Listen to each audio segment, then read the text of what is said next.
खबरों की दुनिया में हर खबर है खास, लेकिन जो खबरें बढ़ाती हैं आपका हौसला और विश्वास, ऐसी तमाम खबरें देश भर से हम समेट कर लेकर आते हैं खास आपके लिए। नमस्कार, मैं हूं शहला निगार और आप देख रहे हैं हमारा ये विशेष कार्यक्रम गुड न्यूज जज्बा इंडिया का। यहाँ होती हैं आम लोगों की बहुत खास कहानियां जो प्रेरणा देती हैं, कुछ कर गुजरने का जज्बा देती हैं। तो देर किस बात की है, चलिए शुरुआत करते हैं आज के इस विशेष प्रोग्राम की। कहते हैं कि सड़क पर खोई हुई हर जिंदगी एक छोटी सी कहानी है, एक अधूरा सपना है। लेकिन आज हम आपको मिलवाने वाले हैं जम्मू कश्मीर के युवाओं की एक टीम से जिन्होंने बीड़ा उठाया है सड़कों को सुरक्षित बनाने का, यात्राओं को सुरक्षित बनाने का, और इसके लिए वो लोगों को जागरूक कर रहे हैं, अपने प्रयास के लिए प्रतिबद्ध नजर आ रहे हैं। कैसे, आइए देखते हैं।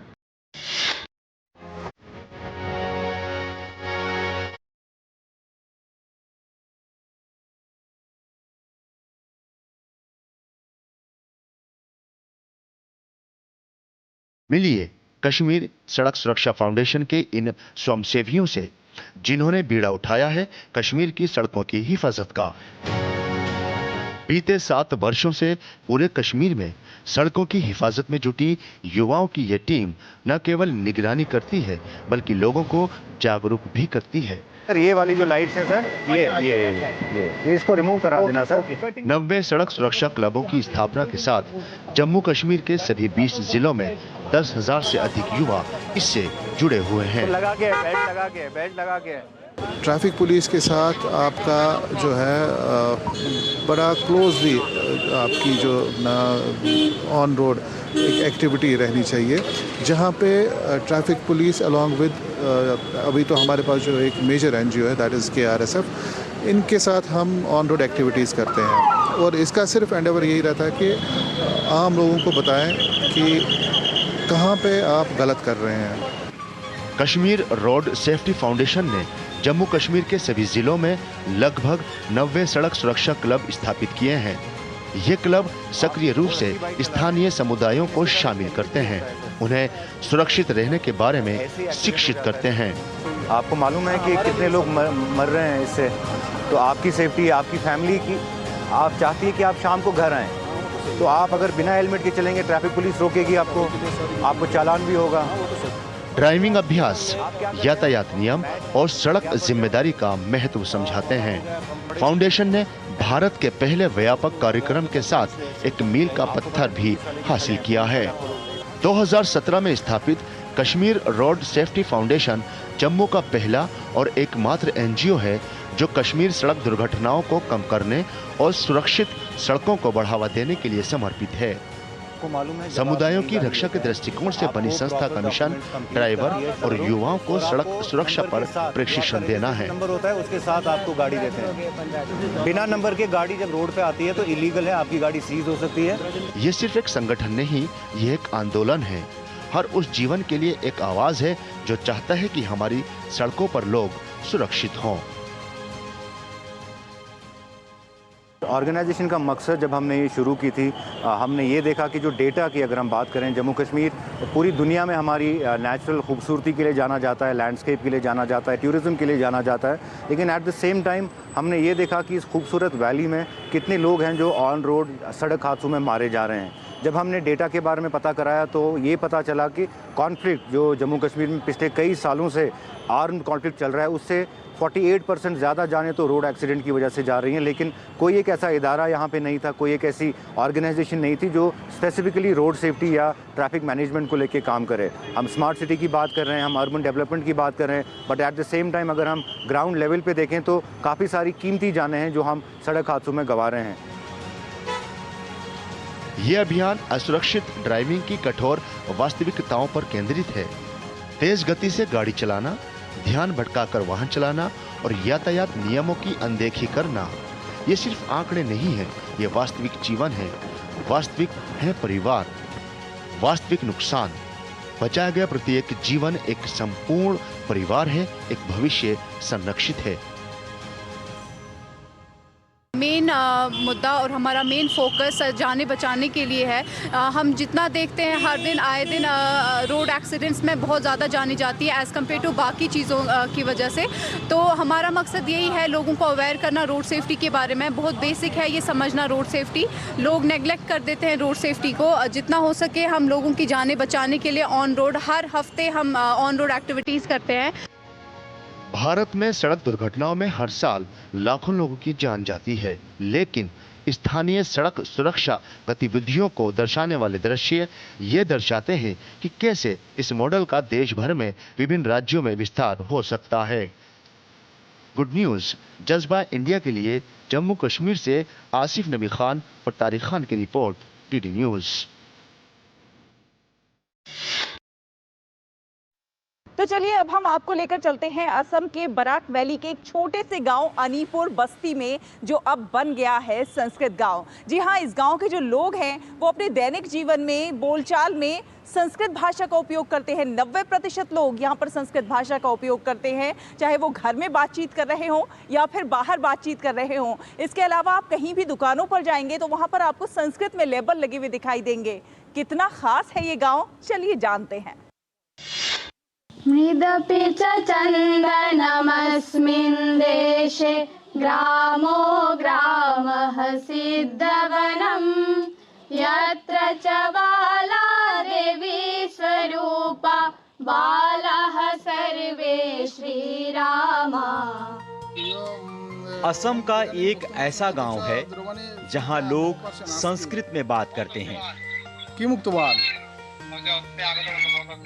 तो इदानीं वदतु ते आगतवन्तः मम गृहे आगमनार्थम्। अद्य तो मीटिंग अस्ति विद्यालये। आमां शारदोदिवादने। जी हाँ, असम की बराक घाटी के एक छोटे से गांव अनीपुर बस्ती में पूरा गांव संस्कृत में बात करता है। सप्तमी कक्षायां पठामि। संस्कृत भाषा के प्रति अपनी उल्लेखनीय प्रतिबद्धता को ये गांव दर्शाता है।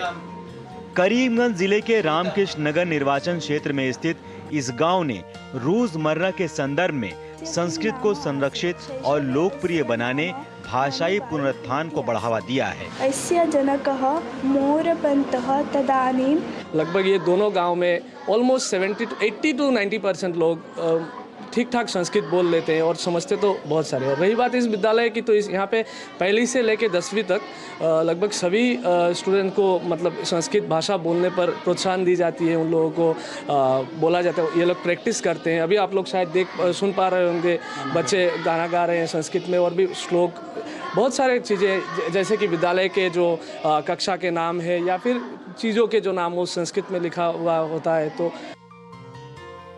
अनीपुर बस्ती में करीब 90% निवासी संस्कृत में बातचीत करते हैं, चाहे दैनिक आदान प्रदान के दौरान, खरीदारी के दौरान या यहाँ तक कि फोन कॉल पर भी ये लोग संस्कृत में बात करते हैं। इस शास्त्रीय भाषा के उपयोग को प्रोत्साहित करने के लिए सभी प्रकार की वस्तुओं पर संस्कृत का लेबल लगाया जाता है।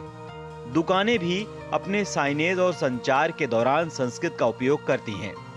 इस सांस्कृतिक बदलाव ने पास के पाटीवाला गांव को भी प्रभावित किया है, जहां संस्कृत का व्यापक रूप से उपयोग किया जाता है। अहम अनीपुर बस्ती सरस्वती विद्यानिकेतनस्य संस्कृत आचार्यः अस्मि। अत्र वयं सर्वान् छात्रान् संस्कृतेन प्रतिदिनं पाठयामः, सर्वान् आधुनिके वस्तूनां प्रयोगं कारयामः। आधुनिक जो वस्तु होता है इसका नाम क्या है, उसका नाम क्या है, हम लोग वो छात्रों को सिखाते हैं। बहुत गर्व की बात है कि संस्कृत हमारा दो गांव है जो पाटियाला वानीपुर बस्ती, वो संस्कृत भाषा के लिए जाने जाते हैं। असम की पूरे विश्व के वो संस्कृत भाषा की वो दो गांव है, वो पहचान ऑलरेडी मिल रहा है। और हम लोग चाहते हैं कि पूरे विश्व में फैले वो संस्कृत भाषा, और अगर सरकार उसकी तरफ से कुछ अगर हेल्प करे तो संस्कृत भाषा के प्रसार बहुत दूर तक ले जा पाऊंगा। एक निजी स्कूल सरस्वती विद्या निकेतन ने गांव में संस्कृत को लोकप्रिय बनाने में महत्वपूर्ण भूमिका निभाई है। इस स्कूल का प्रभाव इतना गहरा रहा है कि कि मुस्लिम छात्रों सहित सभी पृष्ठभूमि के छात्र संस्कृत श्लोकों का पाठ करते हैं। इस गांव में संस्कृत का उपयोग 2015 में शुरू हुआ और आज युवा, वयस्क और बुजुर्ग समान रूप से अपने दैनिक जीवन में संस्कृत का उपयोग करते हैं। गुड न्यूज जज्बा इंडिया के लिए असम से ब्यूरो रिपोर्ट, डीडी न्यूज।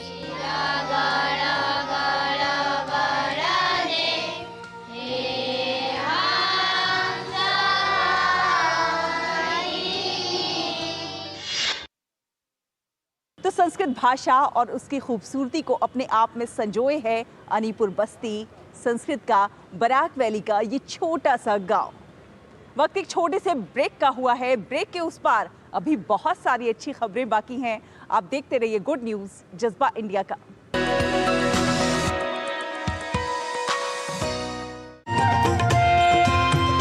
नए दिन की करें शुरुआत भारतीय ज्ञान परंपरा, संस्कृत और स्वास्थ्य के साथ। स्वास्थ्य में उपयोगी आयुष पद्धतियों का विज्ञान, संस्कृति, कला, योग का अद्भुत ज्ञान। देखिए विशेष कार्यक्रम सुप्रभातम डीडी न्यूज पर।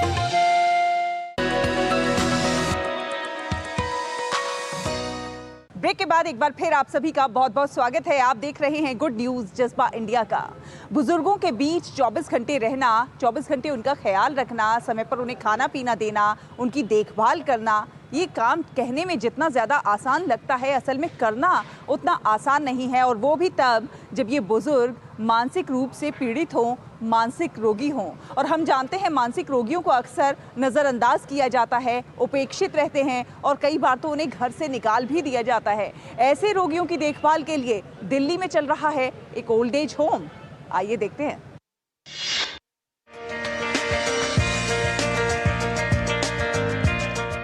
ये है साईं सहारा ओल्ड एज होम, जहां मानसिक रोगी बुजुर्गों का पूरा ख्याल रखा जा रहा है। अपने सीमित संसाधनों के बावजूद पिछले 20 वर्षों से साईं सहारा ओल्ड एज होम मानसिक रोगियों का ख्याल रख रहा है। एक छोटे से किराए के मकान में चल रहे इस ओल्ड एज होम में एक समय में 15 से 20 बुजुर्ग रहते हैं, जिनका यहाँ पर इलाज होता है और रहने खाने की पूरी व्यवस्था भी। जब ये ठीक हो जाते हैं तो इनकी जगह कुछ अन्य मानसिक रोगियों को मिल जाती है और इसी प्रकार ये सिलसिला चलता रहता है। एक दो बुजुर्ग तो यहाँ ऐसे भी हैं जो कि लगातार 20 वर्षों से यहीं रह रहे हैं। अब उनका घर परिवार सब कुछ यही है। कई बुजुर्गों का तो अंतिम संस्कार भी इसी ओल्ड एज होम में हुआ है। ये मेरे पास जो बुजुर्ग हैं वो ऑल ओवर इंडिया से आए हुए हैं और ज़्यादातर मैं जो मानसिक रोगी हैं उनको ही रखती हूँ, क्योंकि नॉर्मल लोगों को तो हर कोई रख लेता है, उनको हैंडल करना भी आसान होता है। लेकिन मेरी जो रिसर्च रही है वो मैंने देखा कि ये लोग काफ़ी निगलेक्टेड हैं, समाज से काफ़ी अलग इनको रखा जाता है। तो मैंने यही मेरी चॉइस रही कि मैं इन्हीं लोगों के लिए काम करूँगी। पश्चिम दिल्ली के राजा गार्डन स्थित साईं सहारा ओल्ड एज होम कोई बड़ा आश्रम नहीं, बल्कि एक आम आवासीय कॉलोनी के मकान में पहले और दूसरे तल पर किराए पर चलने वाला एक आम घर है, जहां वर्तमान में करीब 15 बुजुर्ग रह रहे हैं, जिनमें 4-5 महिलाएं हैं। इनमें कोई निजी क्षेत्र में नौकरी करता था, कोई व्यवसाय तो कोई सरकारी नौकरी में। एक महिला ने बताया कि उसने दिल्ली विश्वविद्यालय से डबल MA किया है। मानसिक संतुलन खो देने की वजह से घर वालों ने इन्हें यहाँ भेज दिया या कुछ को घर से निकाल दिया गया, तो किसी की नशे की बुरी लत ने उन्हें यहाँ तक पहुँचा दिया। यहाँ पर कोई उत्तर प्रदेश के मथुरा से है तो कोई पंजाब से और कोई उत्तराखंड से। कोई चलने फिरने में असमर्थ है तो कोई ठीक से बोल नहीं पाते, कोई दिमागी तौर पर कमजोर है तो कुछ नशे की लत के कारण दिमागी तौर पर तनावग्रस्त होने के कारण यहाँ हैं। हर एक की अपनी अलग समस्या है। यहाँ पर समय समय पर मनोरोग चिकित्सक आकर उन्हें देखते हैं और उनका इलाज करते हैं, और वो भी बिल्कुल मुफ्त। संस्था से जुड़े कुछ लोग हैं जो समय समय पर दवाएं, कपड़े और धन संसाधन इन्हें उपलब्ध कराते हैं। यहाँ खाना पकाने, साफ सफाई करने और महिलाओं को नहलाने धुलाने के लिए कर्मचारी भी हैं। खाना बनाना, खिलाना, प्रॉपर सर्विस करते हैं अच्छे से, सबको बहुत तहजीब से सब लोग आके खाना लेते हैं, अपनी प्लेट्स रख के आते हैं। मतलब बहुत अच्छा लगता है यहाँ पे आना। अपना कुछ समय मानसिक रोगियों के बीच बिताने और उनके लिए कुछ अपना यथासंभव योगदान करने वाली डॉक्टर रश्मि शर्मा कहती हैं कि वो 2022 से लगातार यहाँ आ रही हैं। इतना ही नहीं, समय समय पर इन बुजुर्गों के मनोरंजन के लिए कार्यक्रम भी किए जाते हैं। कोई भी त्योहार हो, यहाँ सभी त्योहार मनाए जाते हैं। अच्छा लगता है जब हम इनके पास आते हैं, इनके दुख बांटते हैं, तो एक अलग तरह का एहसास होता है। सबसे बड़ी चीज़ जो जीसस का मैसेज है कि सब अपने हैं और सबको आप प्रेम बांटिए, जो कि शायद मेरे ख्याल से लोगों पे शॉर्टेज है प्रेम की।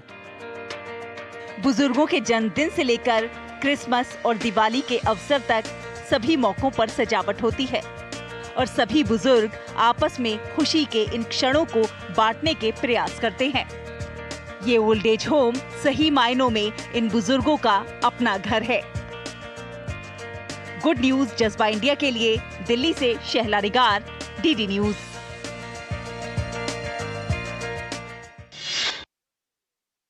और अब आपको लेकर चलते हैं राजस्थान के उदयपुर शहर से 10 किलोमीटर दूर ढीकली के पहाड़ों की तलहटी में स्थित श्री कुलम आश्रम के श्री विद्या फॉरेस्ट स्कूल में, जो अपने आप में एक बेहद अनूठा स्कूल है। जी हाँ, यहाँ गुरुकुल पद्धति से बच्चों को आधुनिक शिक्षा दी जा रही है। किस प्रकार से यहाँ पर विरासत को सहेजते हुए आधुनिकता का संगम देखने को मिल रहा है, आइए देखते हैं।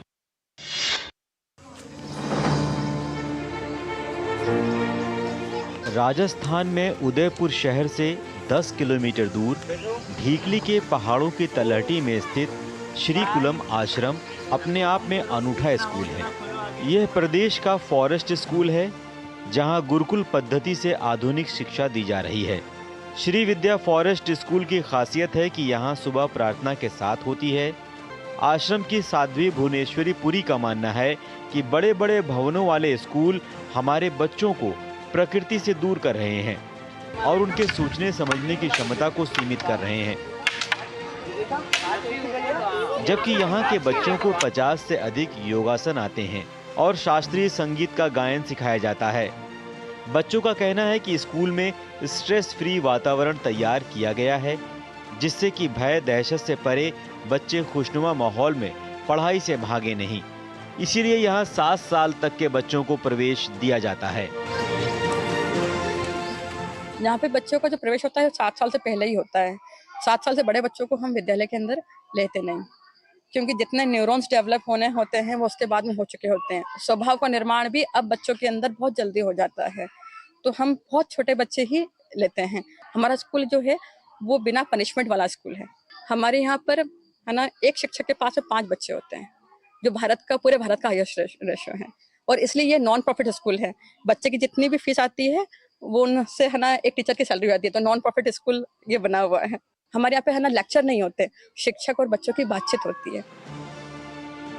ये स्कूल 100% सस्टेनेबल है, जो सोलर एनर्जी से चलता है। स्कूल के पास अपना बर्ड फॉरेस्ट है, जिसमें वनों की व पहाड़ी दुर्लभ चिड़ियों का संरक्षण के लिए अलग से व्यवस्था है।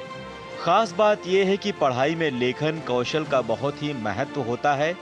इसको ध्यान में रखते हुए यहाँ के बच्चों को दोनों हाथों से लिखना सिखाया जाता है। यहाँ के बच्चे अपने क्लास की किताबों के अतिरिक्त साल भर में 50 से 60 अंग्रेजी व हिंदी दोनों की नई नई पुस्तकों का स्वतः अध्ययन करते हैं। मेरे को ये स्कूल इसलिए पसंद है क्योंकि इस स्कूल में यूनिफॉर्म नहीं होती, और अगर किसी बच्चे को कुछ आता नहीं तो फिर गुरुजी अच्छे से समझाते हैं और बच्चे भी उनकी मदद करते हैं, और यहाँ पे पनिशमेंट बिल्कुल नहीं मिलती। हम यहाँ पे मेमोरी ट्रेनिंग, टैब चलाना सीखते हैं, और योगा, पूजा, सूर्य नमस्कार और बहुत सारी चीज़ें। Europe countries, United Kingdom, Ireland, Denmark, Norway, Iceland, Sweden, Finland, Estonia, Latvia, Lithuania, Belarus, Serbia, Bulgaria, Bosnia, Herzegovina, Croatia, Albania, Macedonia, Slovenia, Montenegro. मैंने मेरे बेटे के लिए एक ऐसा स्कूल ढूंढना चाहा जहाँ पे उसको एंटायर अंडरस्टैंडिंग हो, उसको अपने ट्रेडिशन के बारे में, हमारे वेदों के बारे में जो हमें नहीं मिला है, उसको वो सब चीजें मिले। और यहाँ पे गुरु माँ के सानिध्य से मेरे बेटे को ये एक सबसे बड़ा प्रिविलेज मिला कि वो ना सिर्फ हमारी मॉडर्न स्टडी को पढ़ पाता है, बल्कि वो हमारे वेद, पुराण, हमारा कल्चर, जो हमारे हिंदुइज्म का स्थापित कल्चर है, जो बेसिक जो कोर है, वो उसको जान पाता है। यहाँ बच्चे किताबों के अलावा टैबलेट, कंप्यूटर से भी पढ़ाई करते हैं। बच्चों को एआई की टेक्नोलॉजी के अतिरिक्त नई नई टेक्नोलॉजी का ज्ञान भी कराया जाता है। बच्चों को एक बार में सभी देशों के नाम, हिंदी अंग्रेजी महीनों के नाम और संस्कृत में कई मंत्र कंठस्थ हैं। गुड न्यूज जज्बा इंडिया के लिए राजस्थान के उदयपुर से ब्यूरो रिपोर्ट, डीडी न्यूज।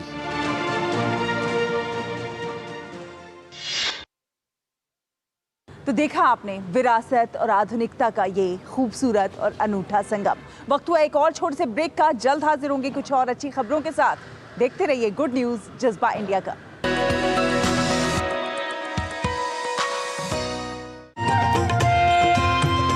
नए दिन की करें शुरुआत भारतीय ज्ञान परंपरा, संस्कृत और स्वास्थ्य के साथ। स्वास्थ्य में उपयोगी आयुष पद्धतियों का विज्ञान, संस्कृति, कला, योग का अद्भुत ज्ञान। देखिए विशेष कार्यक्रम सुप्रभातम डीडी न्यूज पर।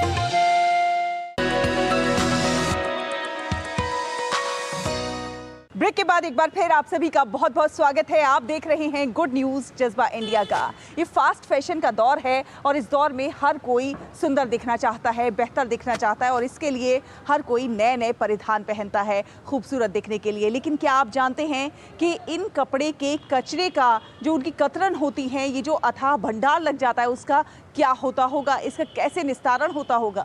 तो इस समस्या के हल के लिए गांधीनगर के कुछ विद्यार्थियों ने एक नया तरीका खोजा है। वो उन कपड़े की कतरनों से खूबसूरत परिधान तैयार कर रहे हैं। कैसे, आपको दिखाते हैं।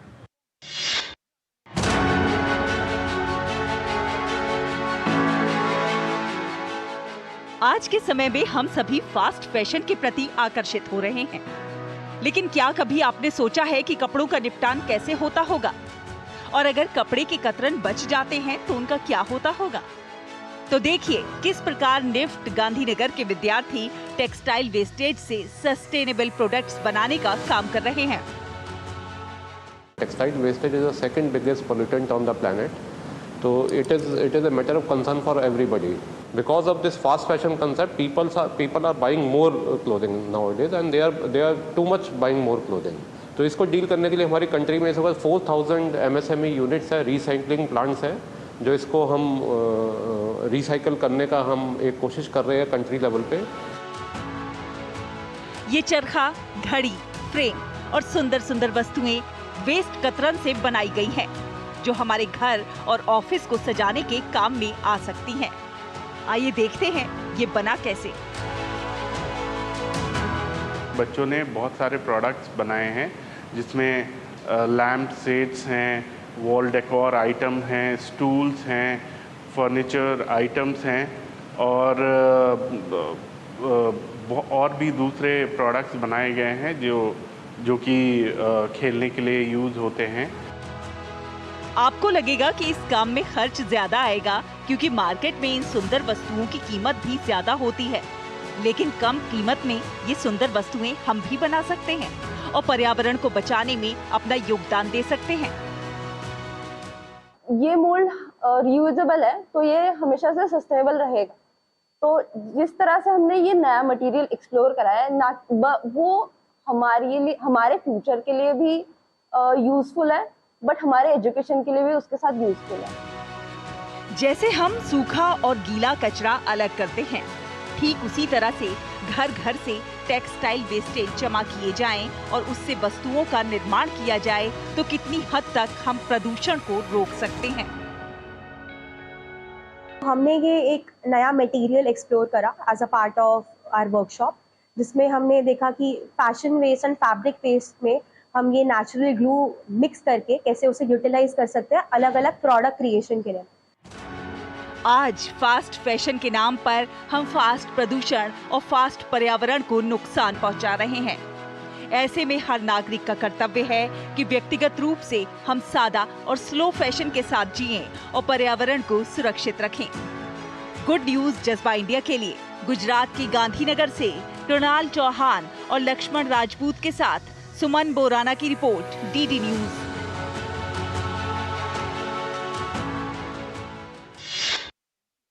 तो देखा आपने कपड़े के कचरे से, कपड़े की कतरनों से जो आपकी खूबसूरती में और ज्यादा चार चांद लगाएंगे। देश भर में अनेक प्रयास हो रहे हैं जो कि सकारात्मक हैं और कहीं ना कहीं प्रेरणा के स्रोत भी हैं। हमने आपको दिखाया किस प्रकार से हर क्षेत्र से ऐसी शानदार खबरें सामने आ रही हैं जो कहीं ना कहीं हमारा उत्साह वर्धन करती हैं और समाज के विकास में अपना योगदान देती हैं। आपसे भी अनुरोध है कि आप भी कुछ ना कुछ अच्छा करते रहिए, खास करते रहिए, देश और समाज के विकास में अपना योगदान जरूर दीजिए। अगले हफ्ते फिर होगी आपसे मुलाकात कुछ और अच्छी कहानियों के साथ। तब तक के लिए हमारी पूरी टीम को दीजिए अनुमति। नमस्कार।